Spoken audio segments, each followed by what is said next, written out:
Melihat wajah, ambillah cermin. Cermin dipakai, tampaklah diri. Dengan iman kita berkata amin, sebab kasih Tuhan selalu diberi. Shalom, saudara-saudaraku yang terkasih di dalam Kristus. Salam jumpa dari saya, Veronica, Sword of God dari kota Semarang. Kekayaan tidak menjamin sebuah kebahagiaan. Banyak orang kaya materi, namun hidupnya tidak damai dan bahagia. Masih ada sesuatu yang kurang di dalam hidupnya. Sesuatu yang tidak bisa dibayar dengan uang atau digantikan dengan harta kekayaan yang lain. Seperti hari ini, kita akan sama-sama mendengar seorang tokoh yang kaya, namun dalam hidupnya dia belum menemukan rasa damai dan sukacita. Sampai dia berjumpa dengan sosok yang bernama Yesus. Ia sangat merindukan Yesus, pribadi yang selama ini dia butuhkan. Nah, siapakah dia? Dia adalah Zakheus. Diambil dari Injil Lukas bab 19 ayat 1 sampai dengan 10. Pernahkah saudara-saudara mengalami rasa rindu? Rindu yang mendalam membuat seseorang bisa saja melakukan hal-hal di luar pada umumnya. Hal ini pun sedang melanda seorang yang kaya raya yang pada saat itu dipandang oleh pemimpin Yahudi sebagai kepala pemungut cukai. Ya, Zakheus. Kerinduannya untuk melihat Yesus melahirkan sebuah usaha dan kreativitas berjuang mencari jalan untuk mendapatkan jawabannya.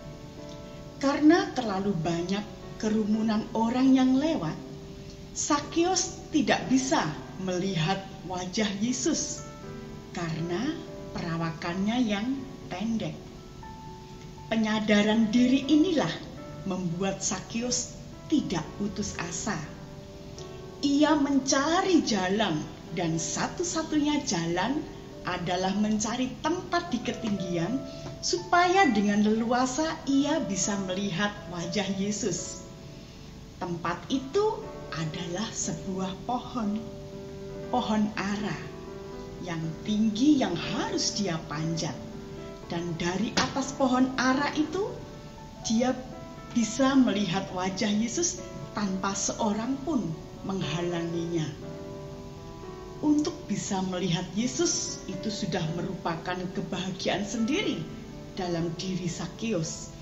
Sebuah usaha penuh perjuangan dan berhasil itu merupakan sesuatu yang luar biasa.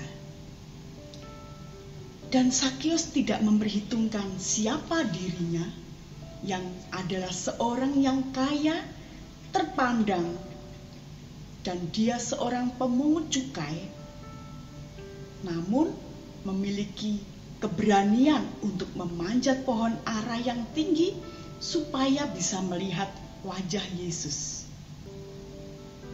Dan menjadi tidak terduga, di luar pikiran Zakheus, ternyata Yesus sangat peduli dan melihat ke atas pohon ara itu sambil menyapa Zakheus. Akhirnya mereka saling melihat. Terjadilah tatapan mata dari keduanya. Dan yang membuat gembira dan sukacita lagi, saat Yesus mengatakan kepada Zakheus bahwa ia akan menumpang di rumah Zakheus. Wow, luar biasa.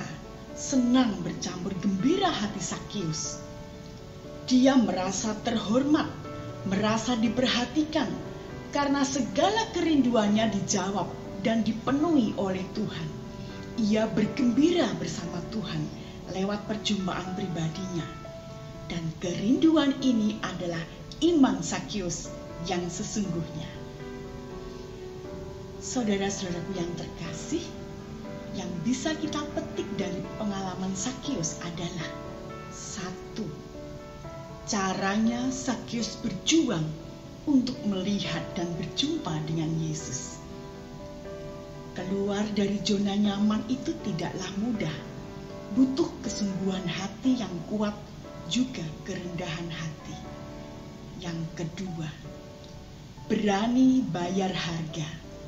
Pernyataan dengan merelakan hartanya untuk dibagikan kepada orang yang miskin adalah perubahan sikap hati yang luar biasa dan buah dari kerinduan yang menghasilkan sebuah iman dan pertobatan sejati Sakius.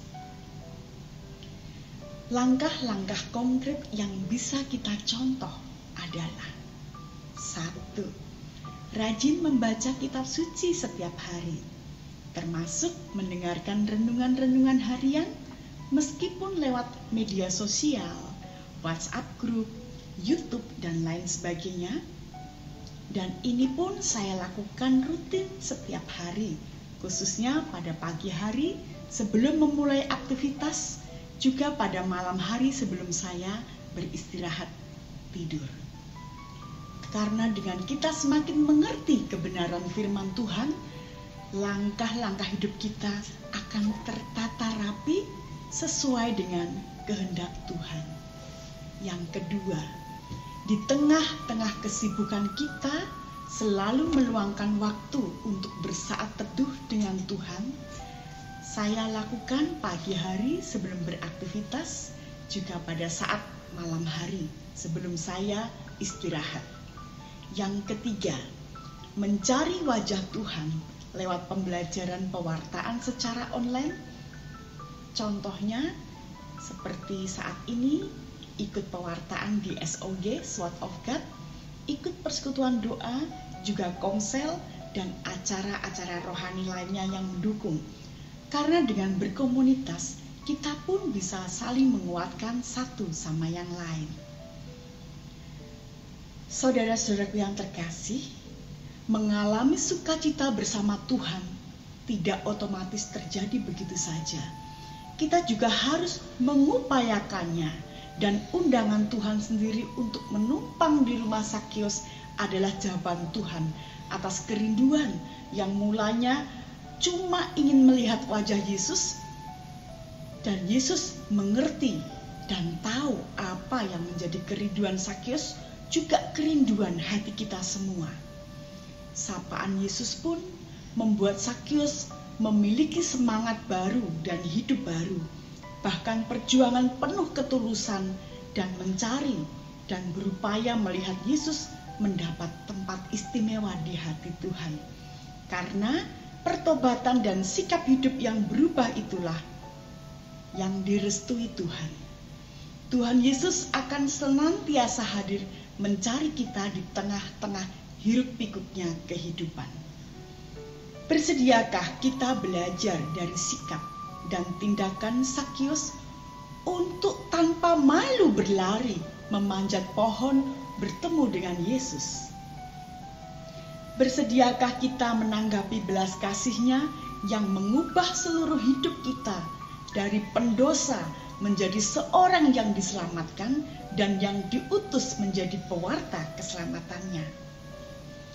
Paus Fransiskus mengatakan, iman bukanlah cahaya yang mengusir semua kegelapan kita, melainkan pelita yang menuntun langkah kita di malam hari dan memadai untuk perjalanan.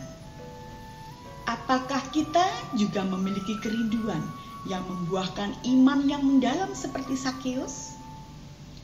Mari kita memanjat pohon iman kita agar selalu bisa melihat wajah-Nya. Selamat beraktivitas, saudaraku. Tuhan Yesus memberkati. Amin.